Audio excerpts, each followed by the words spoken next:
88% po ng respondents sa SWS survey ang nagsabing mahalagang harapin ninyo ang impeachment at sagutin ang mga alegasyon. Para raw malinawan ang publiko at malinis ang inyong pangalan. Ano po ang masasabi nyo sa ganitong pananaw? Oo, I totally agree. Kasama ako dyan sa 88% na yan na nagsasabi.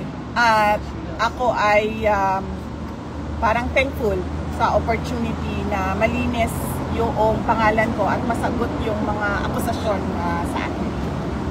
Thank you po sa sagot. Last question po, napagdesisyonan po ng Senado na ilipat sa June 11 ang simula ng impeachment hearings. Gusto lang po naming marinig, paano ninyo po tinanggap ang balitang ito at ano po ang epekto dito sa inyo, kung meron man? Wala naman siyang epekto sa akin, no? Nag-iisip lang ako kung ano yung epekto ng delay doon sa kaso, pero iiwan na natin yan sa mga lawyers namin, sa defense impeachment lawyers, para pag-isipan kung anong posibleng epekto nun sa kaso kung meron man.